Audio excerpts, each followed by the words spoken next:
The neon sign of Murphy's bar flickered under the rain, casting a soft blue glow over the quiet street. Inside, the low hum of jazz mingled with the clinking of glasses.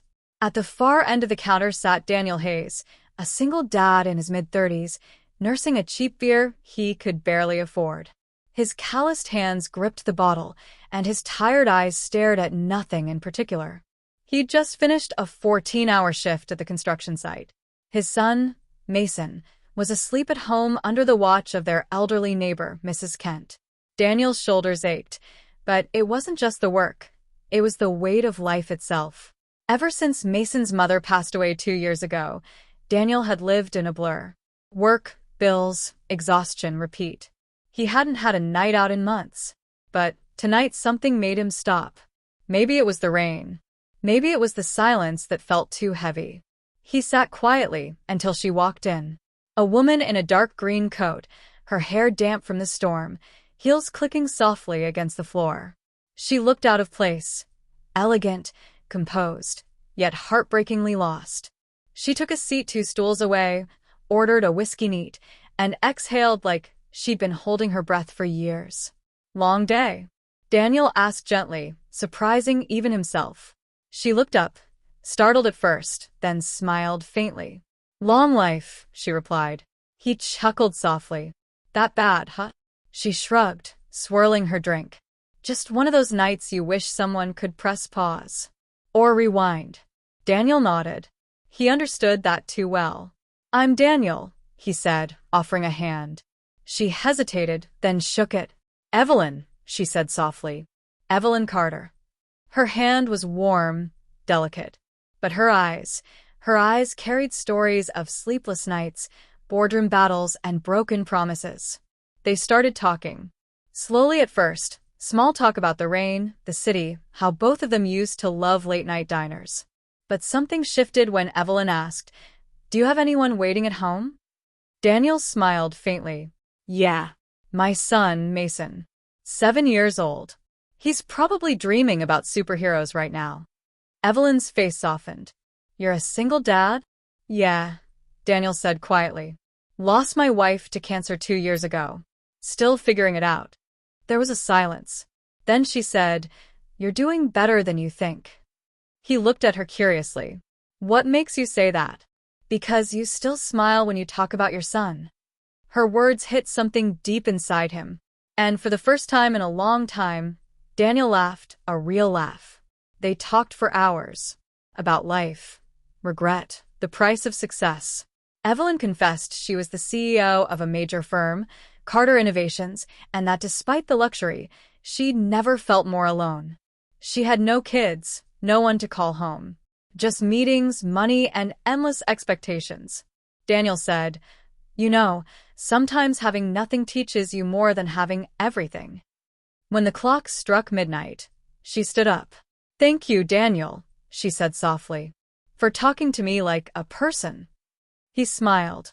"Anytime." She walked out into the rain. He watched her go, not knowing that this ordinary night, this brief meeting between a poor single dad and a lonely CEO, had just set fate in motion. The next night, Daniel returned to the same bar, not because he expected to see her again, but because something about that conversation lingered. It felt like breathing fresh air after years underground.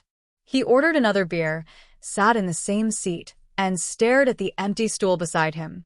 Then the door opened. Evelyn walked in again, this time without her coat, hair loose, eyes searching. When she spotted him, her face lit up with something almost unfamiliar. Relief. "You came back," she said softly.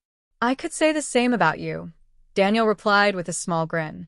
She laughed, that rare, gentle kind of laugh that hides behind walls for years before finding a reason to come out. They talked again, deeper this time. About dreams. About pain.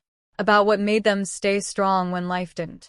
Evelyn confessed how she had once been married to a man who loved her power more than her heart. When he left, she buried herself in work until she forgot what happiness felt like. Daniel listened quietly, nodding. "You can rebuild anything, except time lost. So you start from what's left." She looked at him like she'd never heard anyone say something so simple, yet so true. Then Daniel got a call, Mrs. Kent. Mason had a fever. Panic flashed across his face. I need to go, he said hurriedly. Evelyn stood too.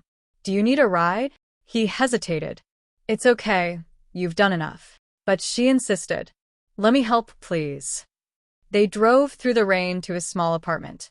Inside, Mason lay on the couch, flushed and sweating.